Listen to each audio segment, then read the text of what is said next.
Je vois rien. Bonsoir, buenas noches. Je vais essayer de vous laisser reprendre un petit peu vos esprits après. Good evening. I'll give you just a few minutes to recover from such a strong emotional film. It is a fiction, but it's based on reality. Une réalité complexe. It was, of course, a very complex reality that we're going to try to unpick during this discussion. And of course, the main subject for this discussion is how to make that transition from war to peace in a country that's been affected by conflict for so many decades, and how to build a lasting peace. I'd like to thank the festival and its organizers for this opportunity to talk about peace in a faraway country like Colombia, but which we can draw a lot of lessons from for such a difficult time for Europe itself. Allow me to introduce our guests. Processus de paix et du processus de réconciliation colombien. Some of whom are key actors in this transitional period for peace in Colombia. Berta Lucia Frias, and then I'll talk Spanish so that I can talk directly with them. Rodrigo Londoño, please give them a round of applause because they've come all the way from Colombia. Donc nous avons avec nous Berta Lucia Frias. So we have Berta Lucia Frias, who represents victims. Rodrigo Londoño, qui est le dernier. And I'll tell you a bit more about that in due course. Rodrigo Londoño, a former commander of FARC, and Sergio Jaramillo, qui était le négociateur. Who was the negotiator of the peace agreements in Colombia. He negotiated for 7 years.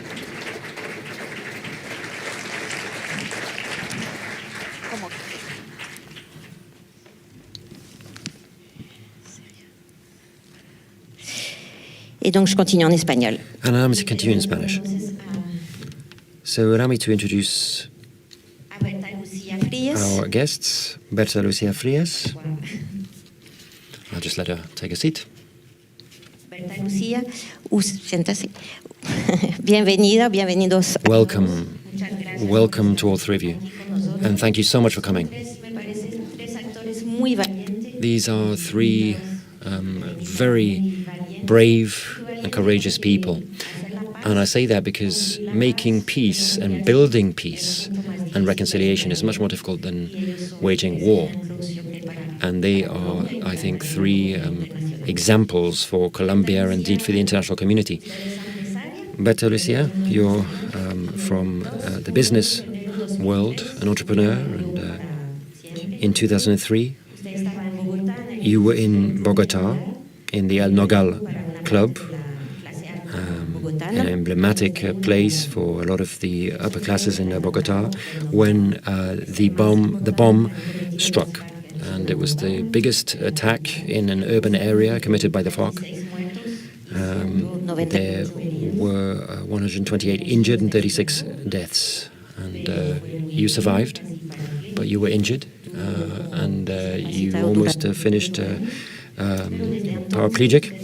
You spent a long time in hospital, but you recovered, and you've since been working for peace and reconciliation. You've been working with former combatants, with former soldiers as well, trying to build a sustainable peace. And you continue to work tirelessly. And I'd just like to say that, you've said that all Colombians are victims. I'm not Colombian myself, but I did live there for many years. Now,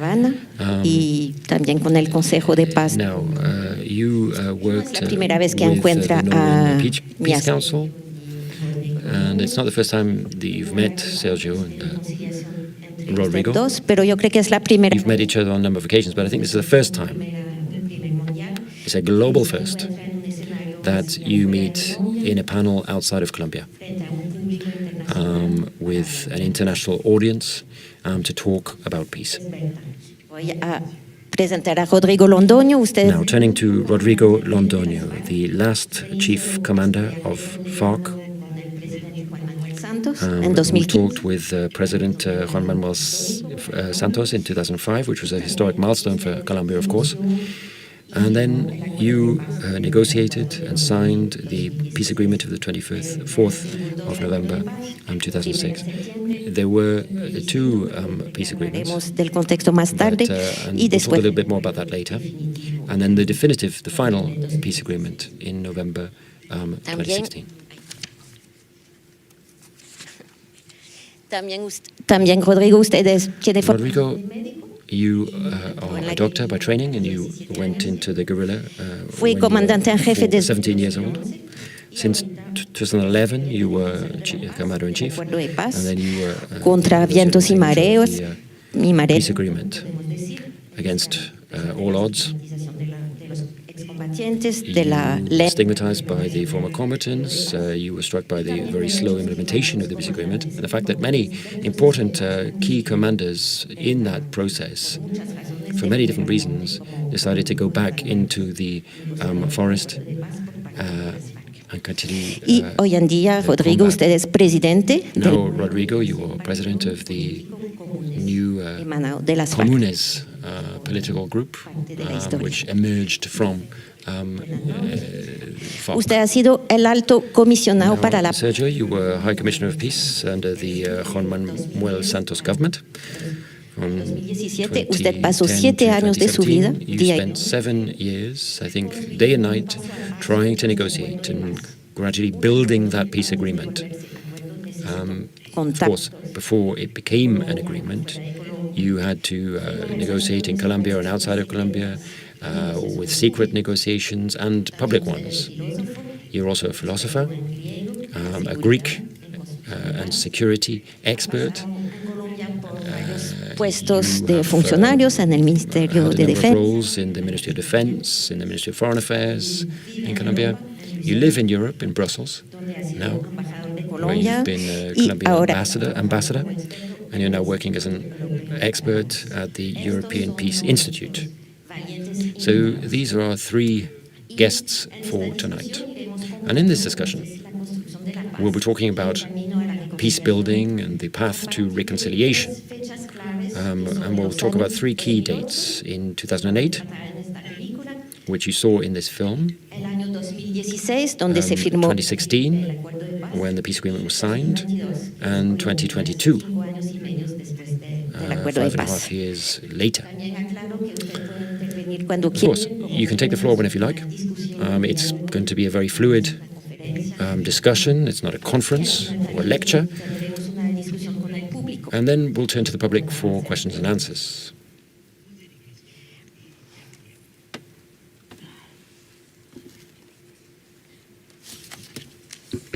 Yo quería hacer como un pequeño resumen de lo que es I just wanted to try to sum up the situation in Colombia. It's a very complex country, of course, and sometimes very difficult to explain.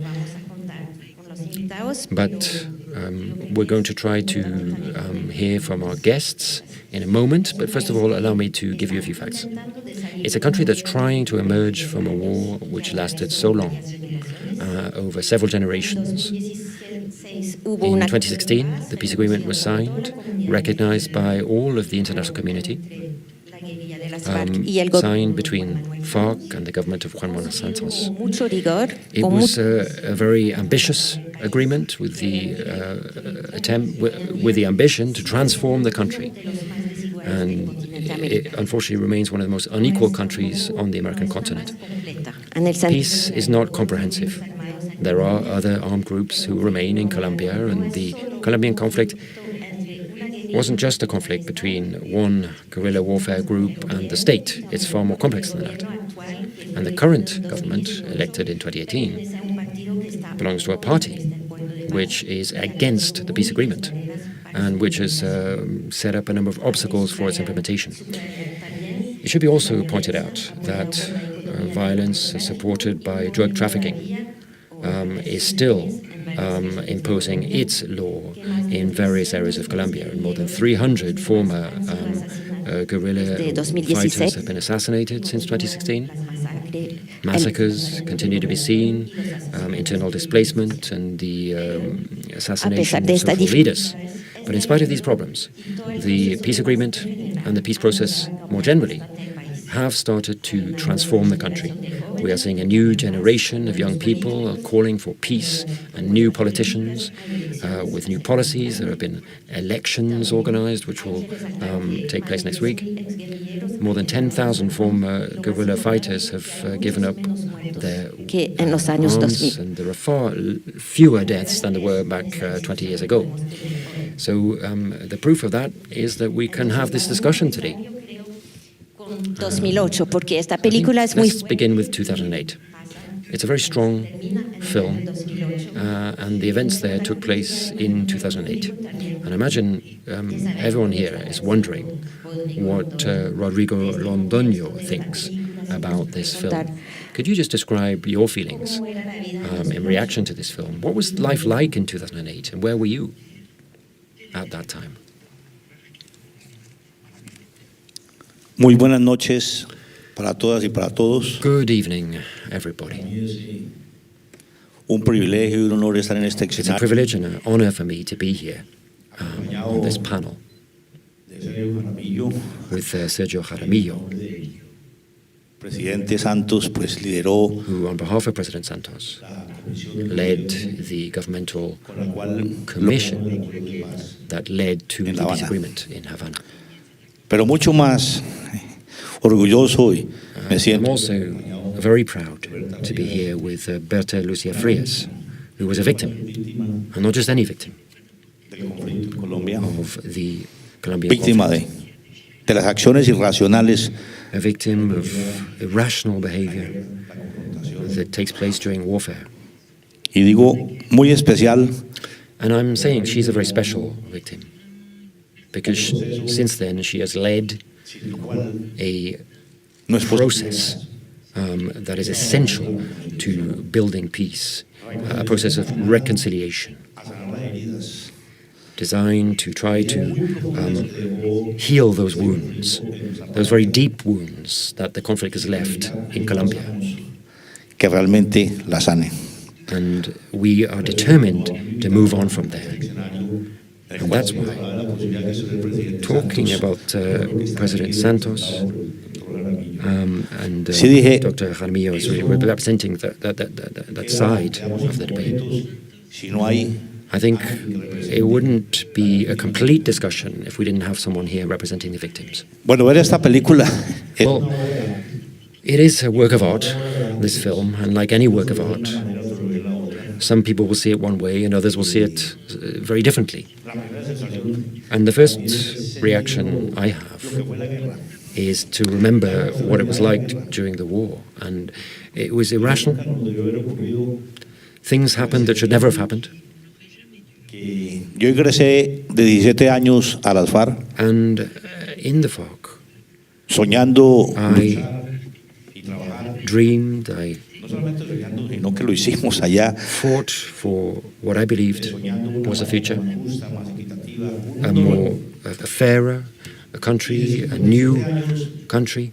And then finally, when I signed the peace agreement on behalf of the FARC with that same dream, still motivated me. And for the past 5 years, we've been working for that dream still. yo creo que recordar sentir estas sensaciones Remembering those very difficult feelings that we had when we were part of the guerrilla warfare, en que ese no es el camino. I think convinces us that that was not the right way. Logramos sentar las bases We para iniciar un camino managed to set the basis for a different way to try and pursue that dream, a los colombianos. committing ourselves to a better future for Colombians. Afortunadamente, el primer gobierno Unfortunately, the first of the three governments who we have seen trying to implement that agreement, desafortunadamente pues llegó a la presidencia de Colombia unfortunately, a nombre de un partido que levantó como a bandera party arrived in government who Yo was recuerdo- determined not to implement that agreement correctly. And I remember sobre el tema que iban a hacer los acuerdos que yo iba a decir. Yo dije, what I was going to say. I'm trying to remember each y lo volveremos a armar. piece of that agreement. Vamos a seguir en 2008 para empezar y Let's después... go back to 2008. 2008. Okay, back in 2008. Un año sumamente duro ya. It was a very difficult year, of course, for all of us. 2008 muere because de forma natural nuestro jefe, Manuel our Marulanda, chief, Manuel Andes, died of natural causes. He was our leader. He was our reference. And so it was a very difficult for us when he passed away. seguimos. But we did manage to continue the fight. La muerte de Raúl Reyes But then Raúl Reyes also died when he was in Ecuador, resolver el tema de los trying to resolve that issue of the exchange of prisoners, the humanitarian exchange of prisoners, and try to set the process of dialogue in place. no quiero Unfortunately, that was never possible. a juicios. La historia, yo espero que la historia lo diga. I think history will tell that the Colombian state acted atrociously in the face of these people who Y llevó were trying to set in process that dialogue. And a centenares he was a real martyr for so many people who for condiciones infrahumanas. so many years had been living in such unhuman conditions. Unfortunately, that happened. So I think we should remember what an atrocious decision that was. No, fue un desacierto sumamente grande What a terrible mistake it was. en medio de la construcción de la paz. We are trying to now recover from that in this peace-building process. So, Rodrigo, I think that was very important, what you had to say there, but we'll come back to that in a moment. I do think, though, at this point, Hay una jurisdicción especial de la paz, there is a special peace tribunal now in Colombia. justicia sobre A lo number of cases have been brought to justice regarding cases during the conflict, and one of those cases are those people who were abducted during the conflict.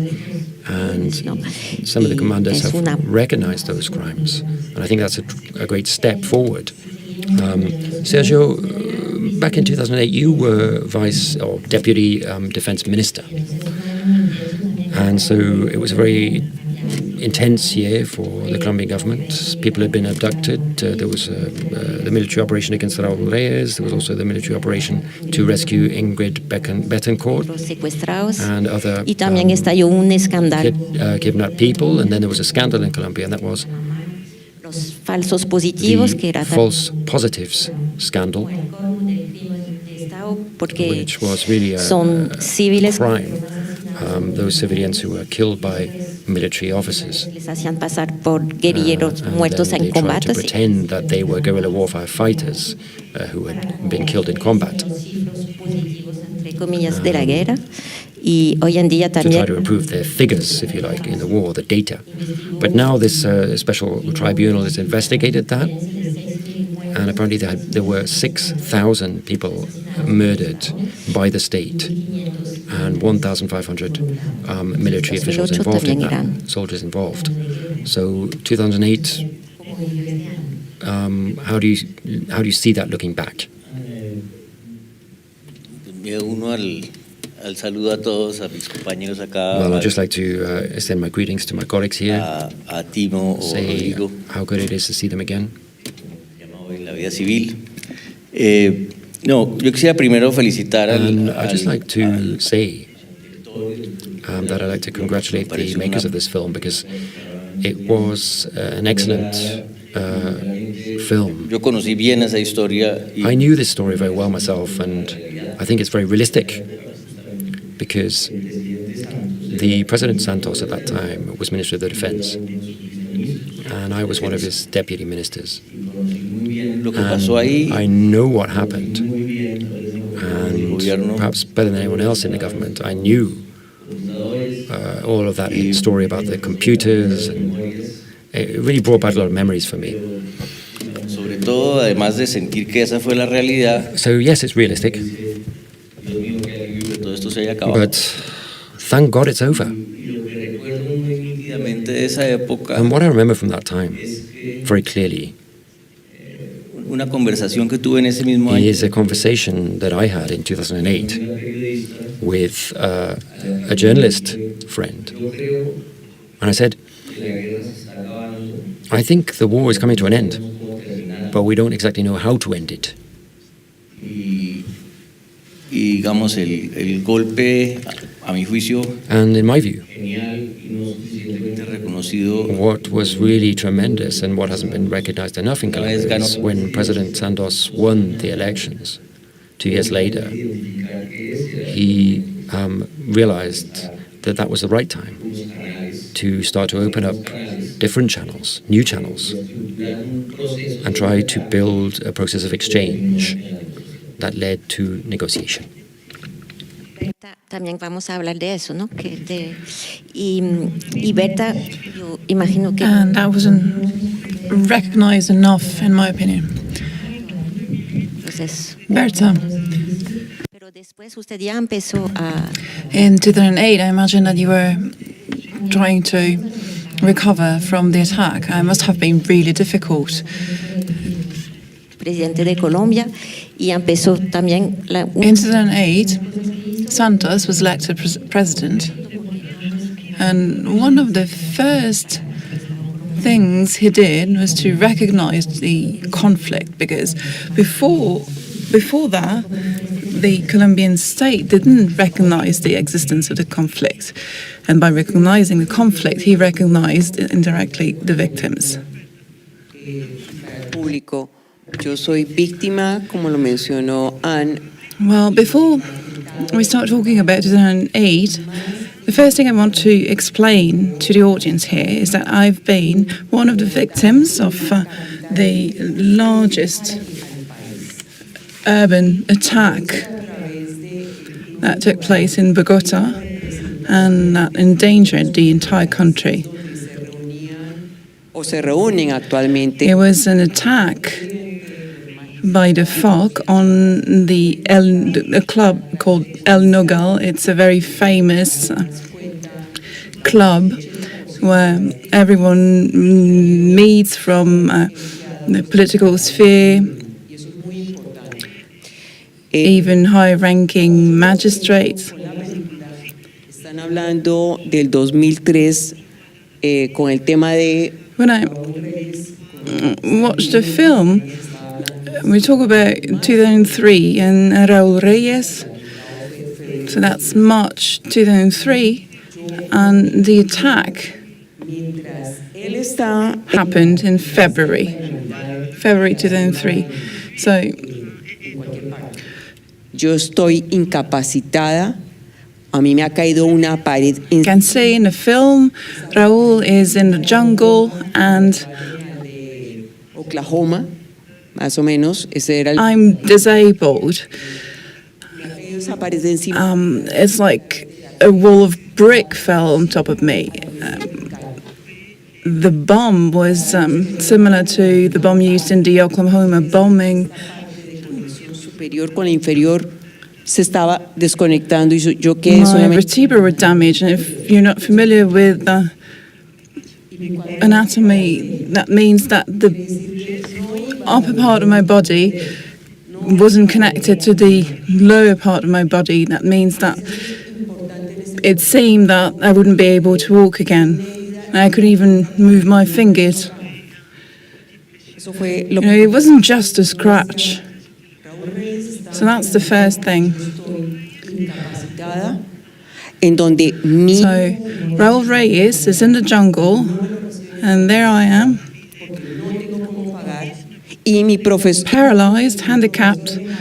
My son cannot go to university because I can't pay for his studies. My husband, who is a professor at Harvard, needs to come to Colombia and take care of me. y estoy en una situación en donde dos profesionales con varios títulos universitarios de la noche a la mañana se nos acabó la vida. So I went to the US, Hay que organizar este cuerpo. and our life was just put to a halt. But still, we had to get organized because I couldn't even brush my own hair. I couldn't brush my teeth. I couldn't walk.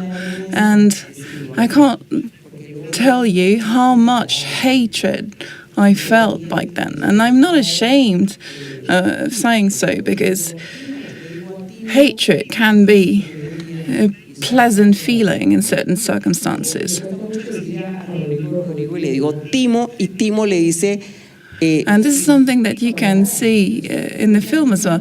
Rodrigo,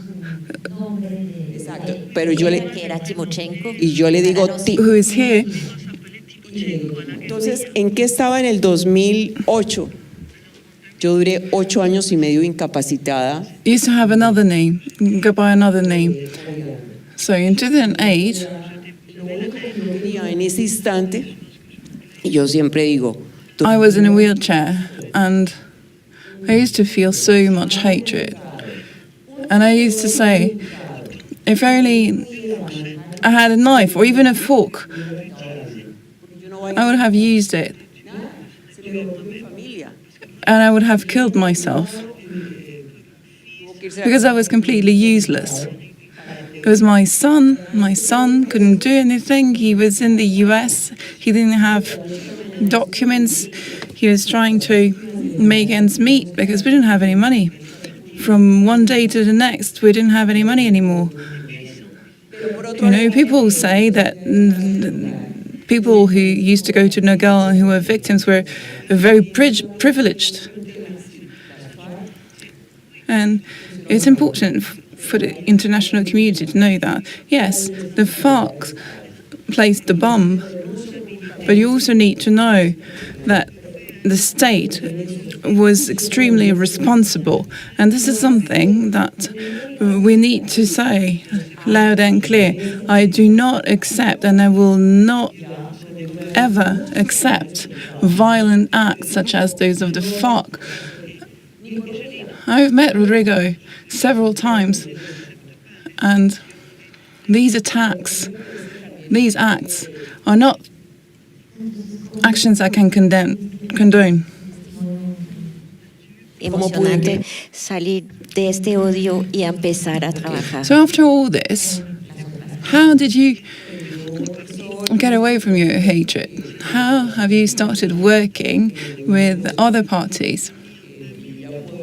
Colombia, yo tenía que andar. Well, that wasn't in 2008 for sure, because I recovered only in 2012, and that's when I went back to Colombia. I could walk. Organizacional y de That's when I started walking again. Before that, I wasn't able to walk. I used to work in consulting, and I wanted to understand why people in Colombia joined illegal groups such as the paramilitary. So I started looking into this, and I conducted interviews. Una víctima, y siempre lo digo, ¿qué le diría usted? They didn't know I was a victim. I used to ask them, what would you tell one of your victims? I used to ask all of them the same question. And they all told me I would say sorry. I would ask for forgiveness. And that was quite magical for me, because I could feel that these people were asking for forgiveness, and they didn't know I was a victim. And that was a very, very strong moment in my life. Escuchen mi historia. Y cuando yo escucho la historia de que And I also wanted them to hear my story. So when I heard them say that they joined these armed forces because they didn't have any other alternative in their life, they had no money or no food or no place to live. metiéndose en la guerrilla. Maybe they are one amongst 8 or 9 siblings, and it's easier for them to join the guerrilla. La inequidad. Some are also ideologists. They're convinced the righteousness of the cause. They want to fight inequality. And in 2012, I started talking about reconciliation and working on that topic. I started working with victims because I was a victim, as I told you, and I felt I could understand the victims. es como los médicos, hay médicos acá, hay patrones que se repiten. Y a mí el hecho de encontrar patrones comunes me ayudó mucho. And you know, there are patterns behind all of that. Y es And ahí that helped me understand how to work on reconciliation. I could see these patterns. organizacional, cómo traer esas So metodologías organizacionales y I wanted to draw a methodology and put it at the service of peace, and that's what I've been doing ever since. Si seguimos, Sergio, de pronto, Rodrigo, ¿quieres de... o Sergio? Do any of you want to react to what Berta said, or do you want to tell us about what happened next? Empezó el gobierno, So in 2012, después que había que conversar con la guerrilla y como that's when the government first got in contact with the guerrilla. That's when they started recognizing there was a conflict. So, as a reminder, there were 3 negotiation attempts al iniciar una nueva negociación porque that were unsuccessful. So the government was very much afraid of launching new negotiation and fail again. Because if the negotiations failed, then no one in Colombia would ever be able to trust anyone again. So we decided to go about things differently. We drafted a step-by-step strategy, just as if we were building a house. junto con Timo, que era Pablo Catatumbo, ellos dos nos mandaban a través de este canal un We used a communication channel with the main commander and his second command. I was in contact with them, and I used to relay their message to the president. extraordinariamente difícil de hacer. And we started thinking, trying to find ways to organize a meeting De la confidencialidad. between the 2 parties. Of course, we were extremely serious about security and confidentiality. So that meant no emails, no text messages. That meant that a person needed to come to Bogota, travel all the way to Bogota, get a memorandum, go back to Cali, get on their jeep, go all the way to the jungle, give the note to the person in charge there. You can imagine how long that took. como era la Sometimes we could wait a whole month for an answer. era obvia So, Rodrigo, you en estas conversaciones. you were at the receiving end of these notes. How was trust established? Well, before I answer this question, I would like to react to what Berta just said. Una serie de víctimas a conversar allá con los negociadores. In Havana, during the peace process, we decided that some of the victims had to play a role in the peace talks. I wasn't a member of the negotiation commission, but I was very happy to be informed of this. And this is when I heard about Berta. I hadn't met her before that. We met at a meeting at the Technical University, and I remember Pues todo lo que ha sido the shock it felt for me when she started como que la tierra telling us in great detail what she'd been through. And I didn't even know where to hide. I was so ashamed. I was so ashamed llamémoslo amistad, to be faced with the consequences of our actions. And we ended up becoming friends, yes, friends. And we met several times after that in the peace building process. And to react to what Dr. Jaramillo was saying, the negotiations that took place in El Caguán that failed, they failed because there was no real dialogue, no political dialogue. Para continuar con sus ideales en el marco ya de las reglas del juego. The government was asking us to lay down our weapons and that would be it.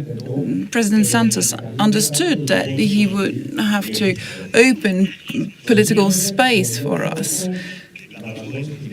Eran cartas razones, llamaba eso, que recibía Alfonso, nos lo comunicaba a nosotros y así. So we used to receive these letters that you mentioned, and we used to have a system, radio communication systems with codes, and that's what we used for communication. And then President Santos started hearing us. He recognized the fact that we were fighting for more justice.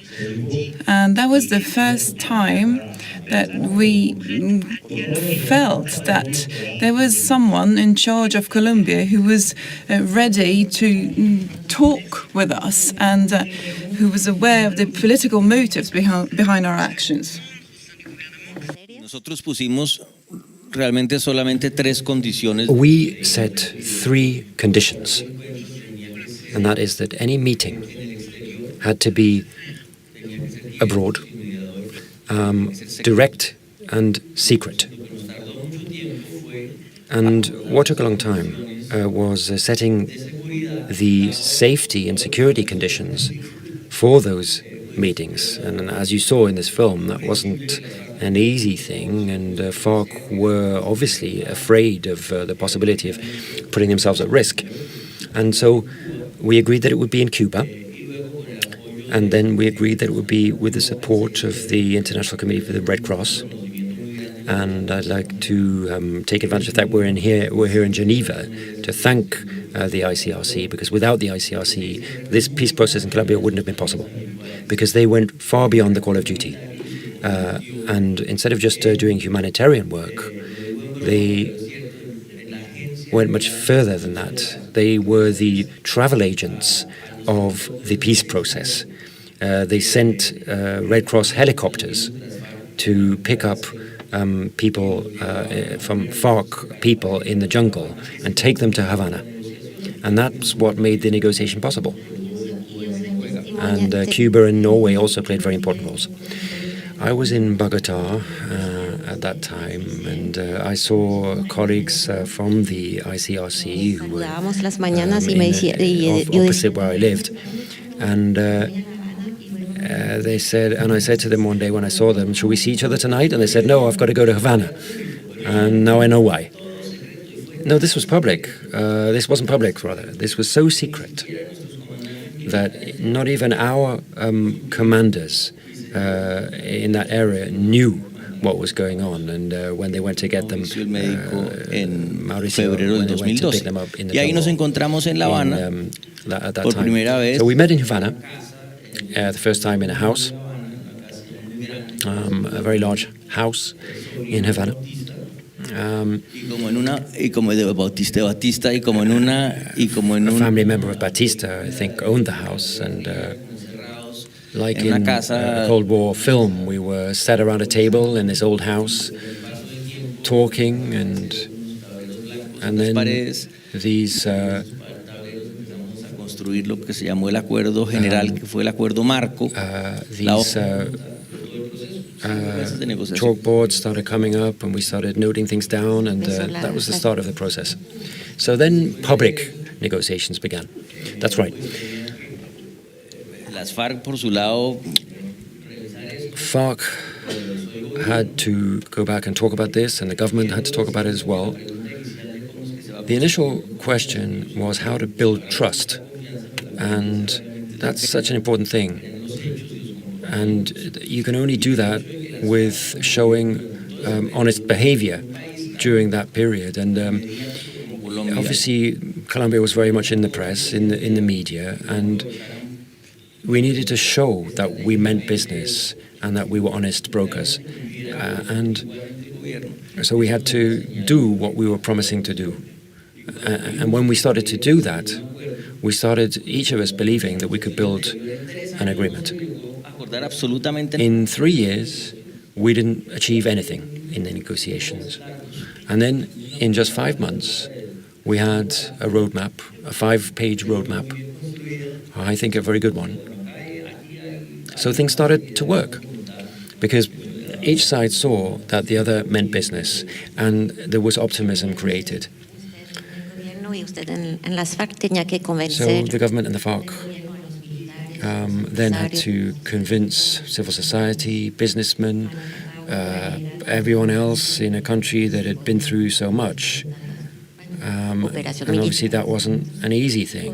There had been so many deaths, so much violence, and in the FARC, so many people had been in the jungle for so many years. How did you convince your people that it was time for peace? That was also a major challenge.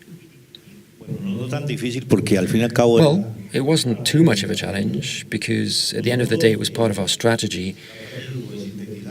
We, in 1982, carried out our 7th conference that decided upon a plan to take power.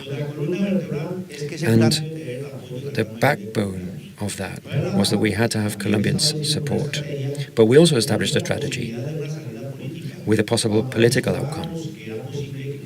When we saw that Rosario Betancourt was going to be elected. That's what we thought was going to happen. But then we came back with this ideal of a political solution. Of course, it may seem contradictory, but what was very, very difficult was that we started the process with Alfonso Cano, and I was the head of the negotiating delegation in Havana. And Alfonso Cano, I'm sorry for saying this, was then assassinated in the middle of those discussions. And I've said this to President Santos on a number of occasions as well. This was a very difficult blow for the negotiations. And then a discussion took place, but no one opposed what we were doing. Of course, it's difficult to continue negotiating when Alfonso Cano had just been killed. But nevertheless, we realized that this was part of our strategy, and that's why we needed to continue with the negotiations, even though we were just starting them. Of course, it was a challenge. It was a difficult time. But we were starting out on a process, and we had to be clear. If we didn't make the most of this opportunity, then we didn't know how long the war was going to go on before we get another chance. Of course, after of course, the war was going on, and in order to start negotiations, we had to have a ceasefire. That was one thing that you wanted to see. Yes, it was an important rule that we set out, and that was that from the first contacts we had, the understanding was that in the meantime, hostilities were continuing, and the war was ongoing, and we were trying to resolve it. And we said, when there was this operation, from our point of view, we hadn't even sat down to negotiate yet. And when we did sit down to negotiate, we set an additional rule, and that is that we weren't going to discuss what was going on in the battlefield, nor what had happened in the past, because we weren't here to try and attach blame. We were there to try to resolve the problem. And that, I think, avoided a lot of the animosity which tends to crop up when people have these wounds still open. And we just said, we're not going to talk about that. We're not going to blame each other. We're trying to resolve this issue. El proceso de paz Well, of course, the Colombian peace process is a very long story, and we don't have time to talk about all of the details. But let's move on to 2016, when there was a ceasefire in place and a first peace agreement. Could I just suggest something? What happened is that we negotiated a framework agreement, and the president announced that the peace process would begin on the basis of that roadmap Una agenda con 6 puntos. with 6 key points. And the country knew that was going on, Secreto, and había all of un it had been negotiated in secret. So what was going to be very challenging was to try and get people on board. And perhaps we didn't do that enough, and that's why we paid a price for that later on, because it wasn't participatory enough. But we negotiated point by point. We started with the rural issues, and then we asked the UN and the National University to organize a conference in Colombia tener opiniones de la gente to sobre try to hear what people thought about that. And then we moved on to the next thing about political participation, and then the next thing, which was drugs. And when we got to the issue of victims,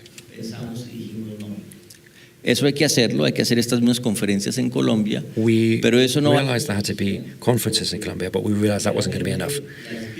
Because victims, and I'm not just being rhetorical here, were or had to be a key part of these negotiations. There was a victims law for administrative reparations, which was approved prior to the negotiations, actually.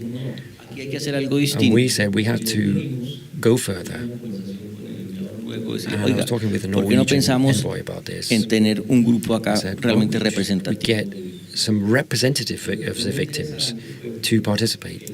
And the government and the FARC agreed Tenían que ser víctimas de that todos. they had to be victims from all sides. And the UN and the church and the university had to choose those victims. 60 victims divided into 5 different delegations. Tú nos cuentes, Berta, por- And now Berta can tell us a little bit more about that. I think it was a very great thing, because it was like a sort of truth commission within the negotiation process, and it was in Havana. We all heard from those victims, and it was very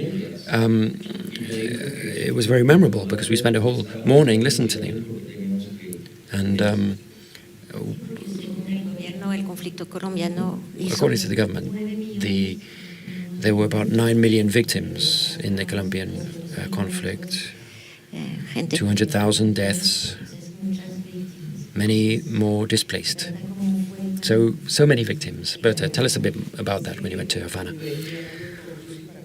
Y gracias por Thank you for giving me the floor once again, Sergio. Thank you for what you said. And I forgot to mention something early on, and I was saying that the state was also responsible for this attack, because it was a very challenging time, and in such a time, public officials shouldn't organize meeting that put civilians in danger.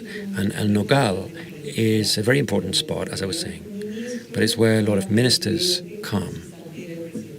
Even President Uribe held meetings there. So that put people in danger. That's what I was saying. And I started looking into that. And I started investigating it. And the government didn't like the fact that I was investigating. And as a victim, I was then threatened because I was investigating and trying to look into what was going on in El Nogal Club. 2 ministers were holding meetings there. The Minister of Defense would sleep there. And then I was threatened because I was trying to look for the truth, and I was trying to denounce that situation. Now, coming back now to the peace process and the fact that the victims were involved. That was so important because the process leading to the peace agreement,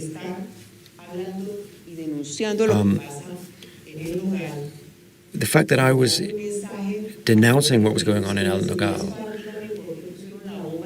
I was really trying to understand why FARC bombed that place. And I was trying to defend the peace agreement at that same time. And the elections took place, and the president said, look, they put the peace agreement to the people, and we lost. The people did not support the agreement at that time. And for me, it seemed so absurd for that to happen. But when that vote took place, just afterwards, the FARC contacted me, they wrote to me, and they invited me to Havana. Not with the group of victims, but afterwards.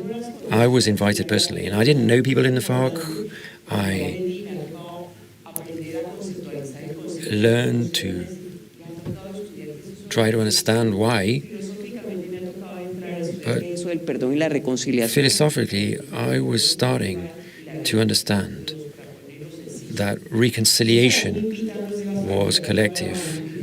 It was very difficult for me to pardon, but reconciliation was something else.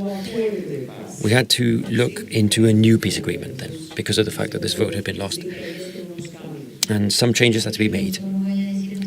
I'm just going to explain that in September 2016, in Cartagena, a peace agreement was signed between, or in the presence of the Secretary General of the UN, Ban Ki-moon, and dozens of ambassadors, thousands of journalists, and there was a peace ceremony that took place there.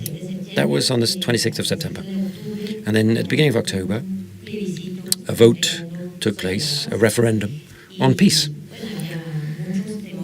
And of course there were a lot of fears expressed, and a very strong campaign took place. It was a bit like Brexit campaign or something, but a very, very violent one.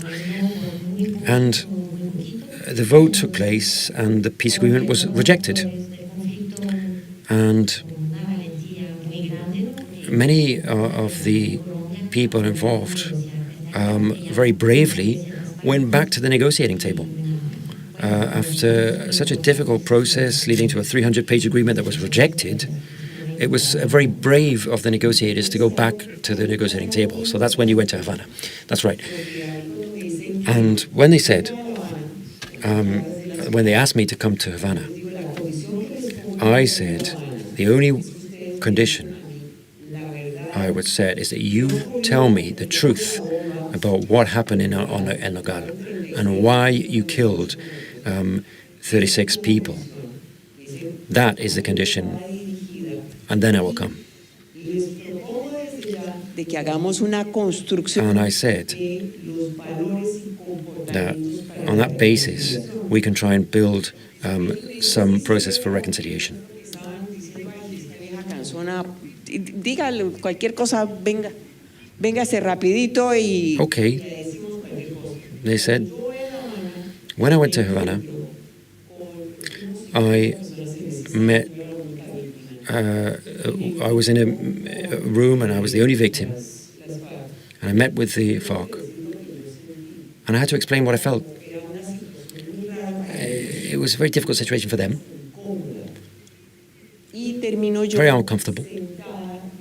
And I ended up sitting for a whole day in Iván Márquez's house. He was a dissident from FARC. And I said to Iván Márquez,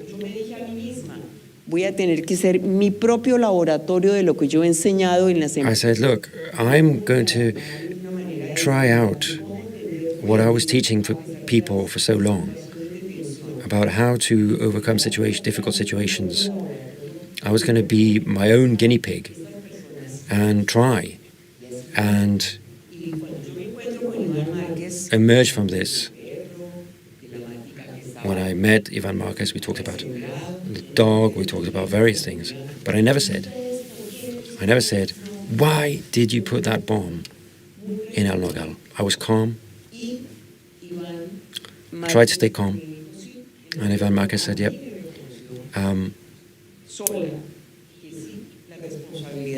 I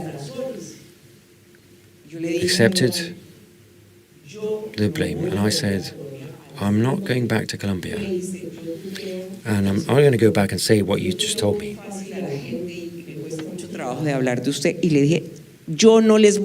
I'm not going to go back and say this myself. You are going to have to accept the blame publicly. And then we reached an agreement among the victims of El Nogal. I represent a victims group. We agreed on an agreement between victims and FARC. And it's the only agreement signed by the FARC and by the victims. And there were 7 points to that agreement. 5 years have passed since that was signed. It was back in November 2016. And one of the points in that agreement was basically how the El Nogal victims were going to meet the FARC. And that was really the starting point. And it took me into a whole new world of trying to prepare those victims for that meeting with people from the FARC. Of course, it was challenging because we're talking about 5 years ago, and victims just said, no, how do you expect me to go and meet people from the FARC? They killed my mother, they killed my husband, they destroyed my life. And some of them didn't want to go. Some of them refused. But I think this was really, really important, the fact that we did go. And victims got up and explained to the FARC what it was like for them. And we just tried to make sure that they weren't going to go over there and attack those people from the FARC. Because some of them said, look, I'm just going to kill them when I see them.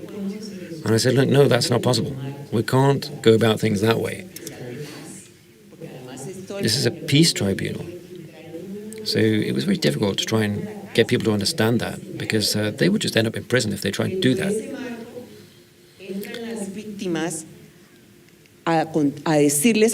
So the victims went in, and the FARC were in front of them, and we told them. I think a lot of people cried. I don't think I've ever cried as much, and many of the victims were crying. It was a very emotional occasion. But I could see the people from the FARC sinking into their seats the more we spoke. I could see their reaction. One of them got up and said, after 13 years, we recognize that, yes, we put that bomb in El Nogal. And for us, that was very important, the fact that they recognized that. Because we just want to know the truth. And I think that was a very important occasion. And then just one more thing. After lunch, I said to the victims, we're going to have round tables to discuss these issues, and we're going to set up these different tables, and we're going to mix together victims with people from the FARC. And the victims looked at me like I was crazy. They said, how can you expect me to sit down next to someone who has destroyed my life? And then they did, and they sat down with each other, and they talked about things in the jungle, they talked about things, and I could hear people laughing together, and that was key, because they started talking about values, and the type of behavior you need for reconciliation. And at the end of the day, all of those involved, and I mean all of those, Todos dijeron, he perdonado. had reached a stage where they could pardon the others because they'd seen the human side of those people from the FARC. Of course, they didn't try and justify it, and we learned that. We learned that we were all in the same boat, and the FARC gave gifts to the victims, Eso lo vamos a esconder, no le vamos a contar. and it was such a success. We had a photo, a group photo at the end. It was almost like we just won the World Cup. There was celebration, but it was the World Cup of reconciliation. It was such a wonderful occasion that victims who didn't go called me and said, why can't you organize another meeting like that so I can go? And we did 3 of them. And the last one, the Truth Commission was invited, a delegate from the Norwegian embassy came, from the Cuban embassy, the High Commissioner, the FARC people as well came. So just to explain that, basically, that is what made us realize that reconciliation was possible. Amenazada porque un sector de la sociedad de mi país And part of the Colombian society still couldn't accept that I had went to meet with the FARC, and that's when I started to receive even more threats, and that's why I had to be guarded.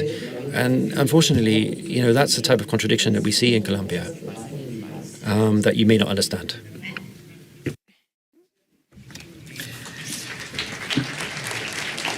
Well, that's how it went about in Colombia. The government used to negotiate with the FARC, but no one could stand the fact that I would meet them.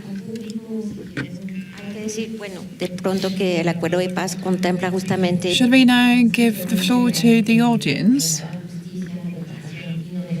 Con una comisión de verdad, con un tribunal de paz, con una unidad de búsqueda para los desaparecidos. There's a peace tribunal, a peace court that has been created through the peace accord, a reparation mechanism, which is very important for the FARC, for the victims, and for the armed forces. And little by little, despite of the difficulties, and currently the situation is particularly complex again, there's a lot of violence in some regions.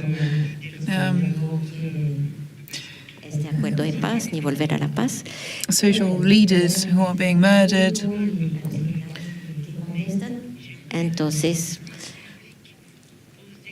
But I think it's time to hear from the audience. Let's take questions from the audience.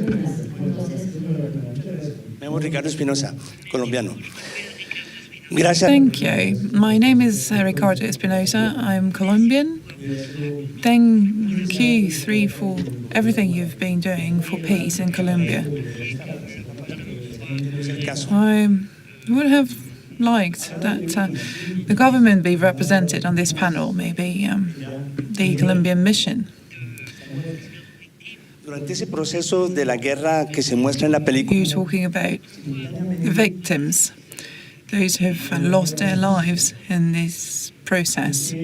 As we've seen in the film, during this war, there was also a dirty war. You're talking about false positives. It's one of the dirtiest wars that humanity has ever known. 6,412 people have been slaughtered by the military. And this is something that the state has never recognized. The Patriotic Union is fighting not to recognize its own responsibility. And as the government is not represented here, please do tell us who is responsible for these murders, these 6,412 dead. All of them were innocent, none of them were guerrilleros. Who was in charge back then? They knew, they all knew. And until today, no one is speaking up for them. Who is responsible for that? Please, tell us the truth. And Rodrigo, tell us what you think of all of that. Sergio, tell us. Contestar yo creo cada pregunta, ¿no? O sí, me parece mejor.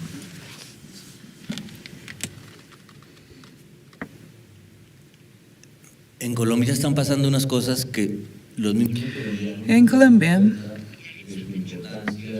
no solo para there are things that happen that even the Colombians themselves do not understand, and they do not understand how important they are for the country and the reconciliation process. We have tried to put in place a holistic justice and reparation process, including finding the missing persons and setting up a tribunal for peace. de la habitual, que las personas reconozcan su responsabilidad. Entonces, lo que ha ocurrido en Colombia, que es una fuerza guerrilla. In a trial, the sentence needs to be lighter for those who recognize their crimes. And in Colombia, for the first time, Y alguien se puede preguntar, guerrilla forces have surrendered and accepted to go to court and recognize the fact that they've committed war crimes and crimes against humanity. para garantizar And that was made possible through this process, which was very clear and which provided for en Colombia no ha pasado en ninguna otra parte. all crimes to be investigated. And this is something that has never existed in any other country. De la verdad de Sudáfrica, pero a la You all know the Commission for Truth in South Africa with the end of apartheid, están yendo no solamente soldados, but never state agents or state forces to recognize their crimes. In Colombia, in December, a general was charged with ese proceso va andando. being involved in these false positives, and he recognized his responsibility on the matter. And this whole process is still ongoing. We still have a long way to go. And it is hard for me to say as well. And as a vice minister, back then, I started internal investigations on these terrible events. And so we conducted this internal investigation, and we've managed to put an end to these practices. But it was a very painful process. It's very difficult for me to come back on this. Well, for myself, I'd like to remind you that the peace process is still ongoing, still under construction. We started it 5 years ago.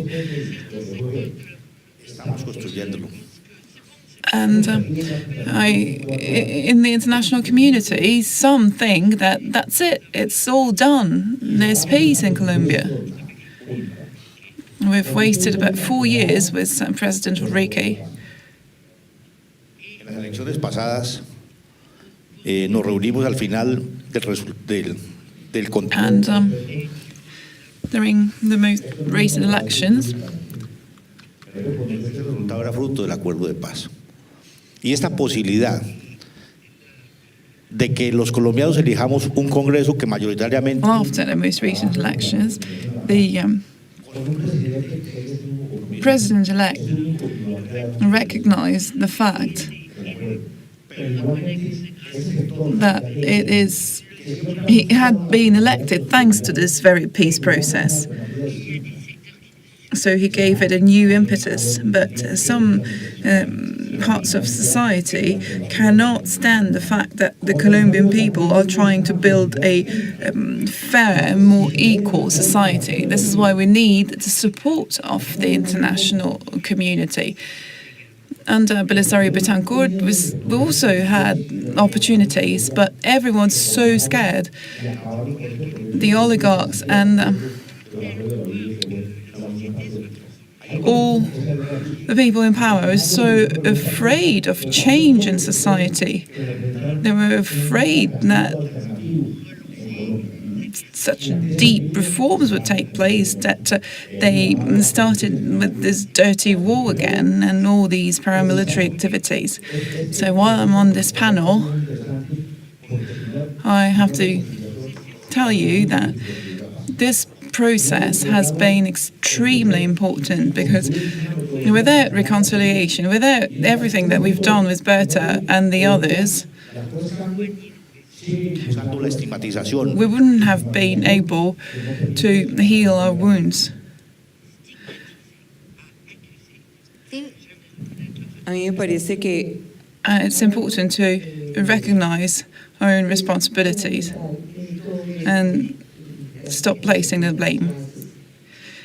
There's something I would like to add to that. First, thank you for your question, hay cosas que fueron and thank you for giving me the floor.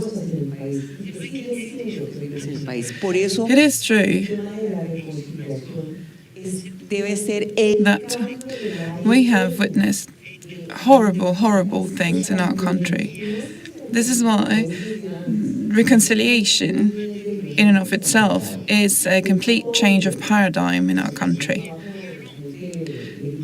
porque se parqueó mal, porque lo hizo. The society is violent. You know, Llamado. on the road, within families, there is a lot of violence. Hay que cambiar. And for a number of years, I've been working on something which is creating a reconciliation and a social cohesion ministry. We need a change in paradigm. Recently, I was working with young people, and I was asking them, how can we build a human being who can take others into account? And these young people were telling me, that's impossible in Colombia, we'll never get there. And I told them, well, I've worked with Era una utopía. the FARC, and we've managed to sit around a table, and we've managed to find ground for reconciliation. You know, before we walked on the moon, there used to be just a dream, and a few years back we didn't have mobile phones either. So what we need to do is to sit around the table and talk about this, talk about things. We need to gauge what victims feel and take the time to allow them to open up to others.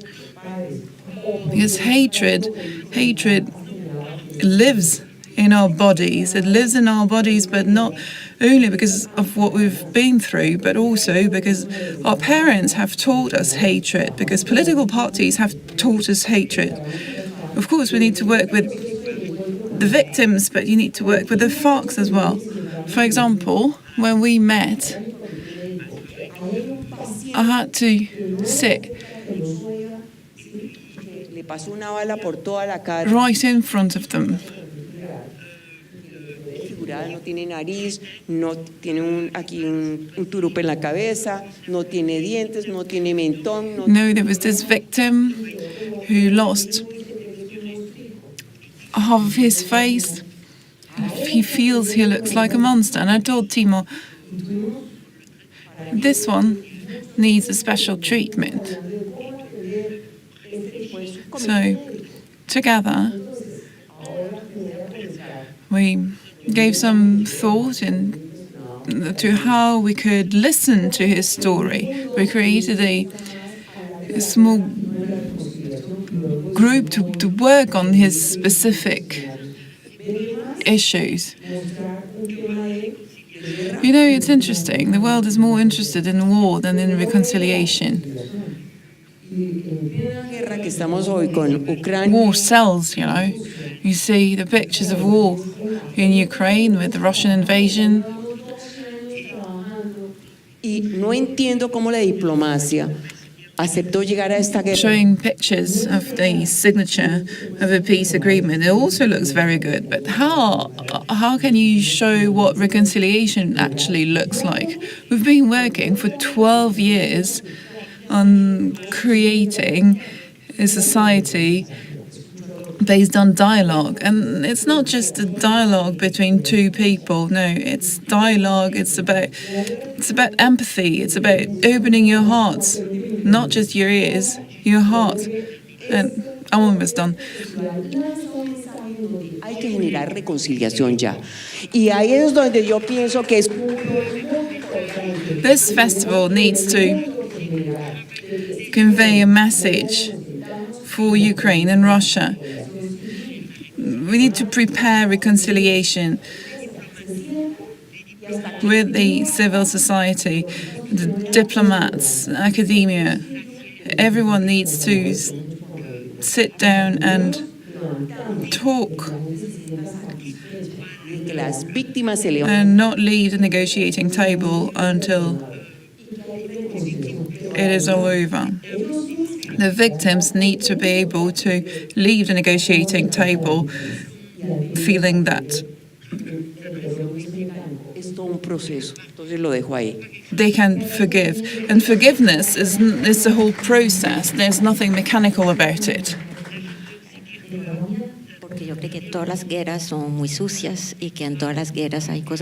Well, one thing I'd like to say here is that violence is not specifically Colombian. All wars are dirty, and Colombians like to say that there's a lot of violence in their country, but in all wars, violent things happen. So this is why it is so important to work on reconciliation.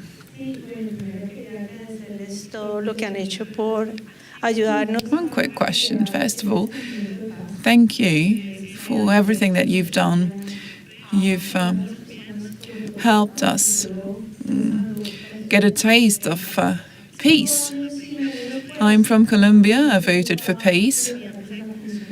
I cried back then, and now, 5.5 years later, I have to say I'm concerned for this Commission for Truth, because its term is coming to an end and we don't know what to do about it.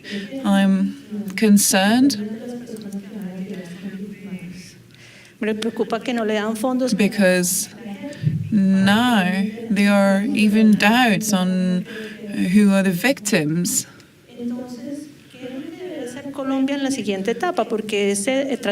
We need to work on truth. We need to know what Colombia will be doing in the next steps, because the peace accords are still quite incomplete.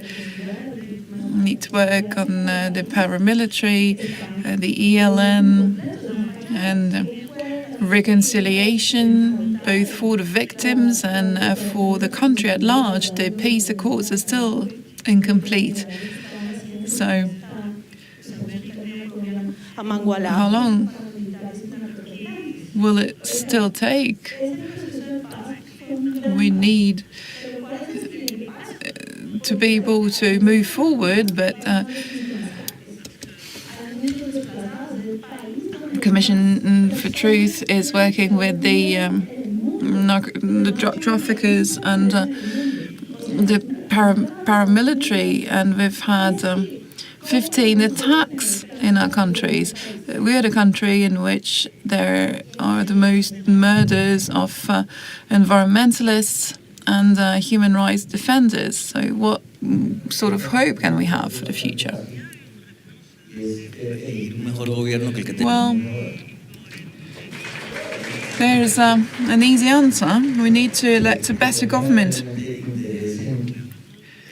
A government that would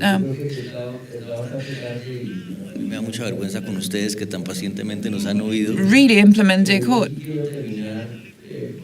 Celebrando esta actitud que. I know it is very late, and I'm sorry for you.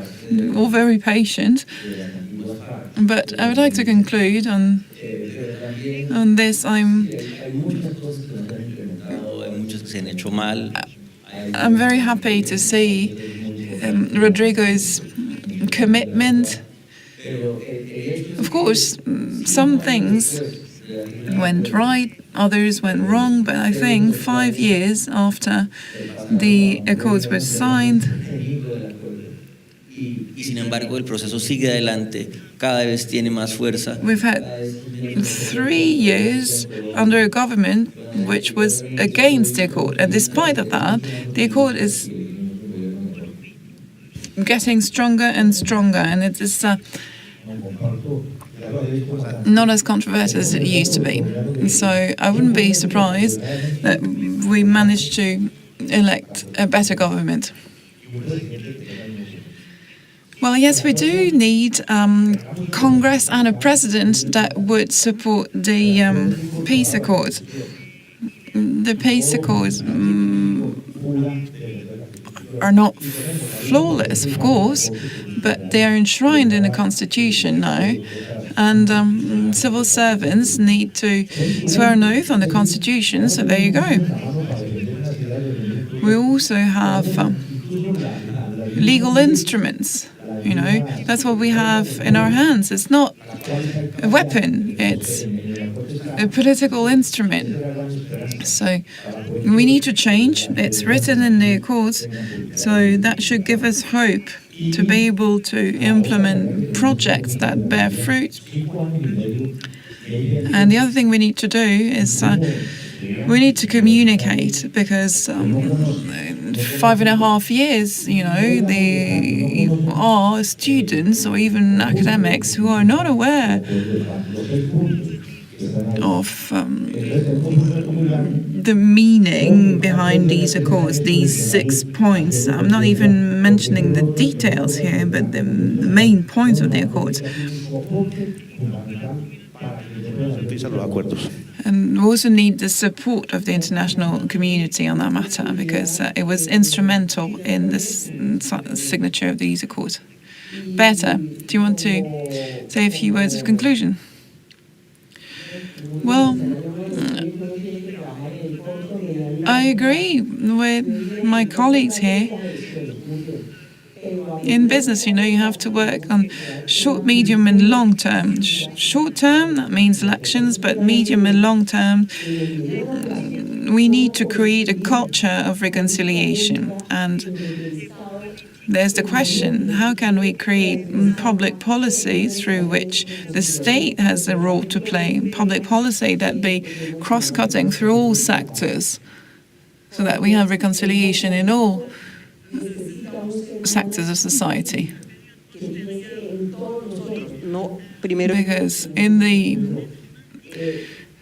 Because post-conflict times need a different type of human being. You can't just be thinking about yourself. You need to think medium and long term. You know, I don't have grandchildren yet, but I like to think what country I would like to leave them. And if we want to give them a different country, we need to create a different culture. And that means that I need to be aware of my own actions if we want to build a different country together. Thank you. Thank you.